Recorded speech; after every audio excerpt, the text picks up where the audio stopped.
Okay, guys, we're back with another episode of the Seth Solo Side Quest. I'm Seth from the Lonely Stoner podcast. And honestly, this is a video that I should have made a few weeks ago, but it's a video regarding the comments made by the head of the London Drugs Commission saying that he wants to decriminalise the use of the Mary Jane. Well, across the UK, but particularly in London, because he's the head of the London Drugs Commission. But obviously, this is a policy that, if you know the channel, you know we'd be very pro this policy, and makes a lot of sense in my opinion, because you go around London, it feels like everyone's doing it, right?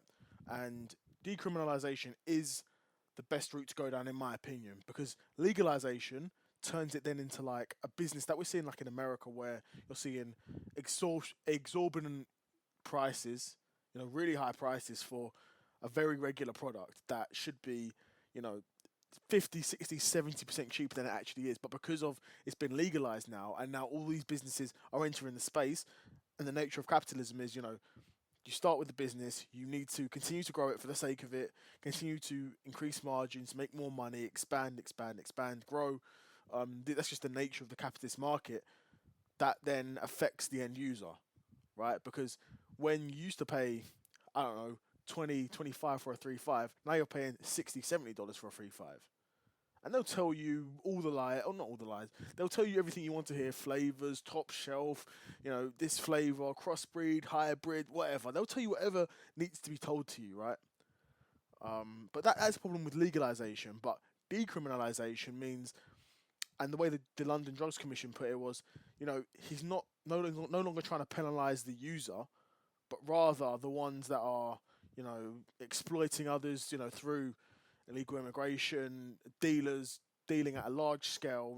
He's trying to come after those guys really, without having to have the end user be penalised for it, because the end user is largely just using it for themselves, right?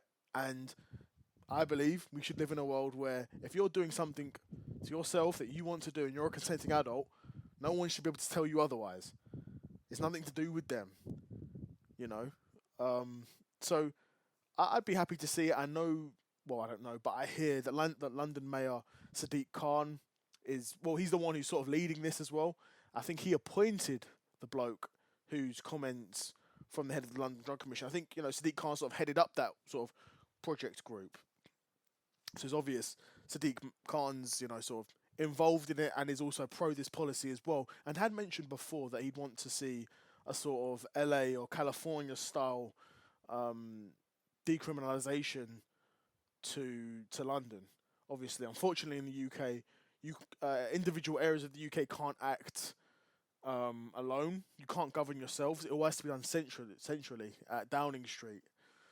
Whereas, say the London mayor, who was voted in by the people of London, if he wanted to decriminalise Mary Jane in London, he couldn't do that.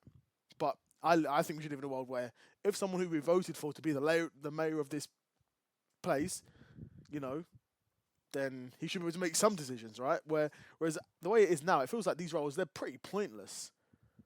Because even if you're the mayor of somewhere, even if you're just a single MP of somewhere, you can't really change anything. You can't actually do anything. You're not really got any power unless you're one of the leaders of one of the top two parties and you've got a bill that's got some serious motion behind it. That's the only way you can really get anything changed, right? But the average MP, the average person, the average mayor hasn't really got any power to actually do anything. So it makes you think, why are we even voting for these people? But that's by the by. Hopefully this happens. Hopefully they decriminalise Mary Jane in London. I hope they do. It'll be really great to see, because I don't think, like the head of the London Drug Commission is saying, the end user shouldn't be penalised anymore. It's gone on for long enough now. We're in 2025. We're adults now, bro. Like, if you wanna light a bifter and drive, do it, bro. If you wanna sit at home and do it, if you wanna walk around the park and do it, let's do it, bro. Let people. There's nothing to do with anyone else, bro. If it's something that you're doing to yourself, do it. What about the smoke, bro? Shut up, bro. Breathe it in. It's good for you. It's these brothers. With the stick up their asses that need to light one more than anyone else, bro. They gotta chill that. They gotta chill the hell out, right? But yeah, I'm going on a rant. That's good news, though. It's positive. Um, it's positive that the head of the London Drugs Commission has made those comments, but only time will tell. Obviously, like I said, likelihood is nothing will come of it, but as long as these conversations can continue to be had and in a positive manner as well, then we're always getting one step closer.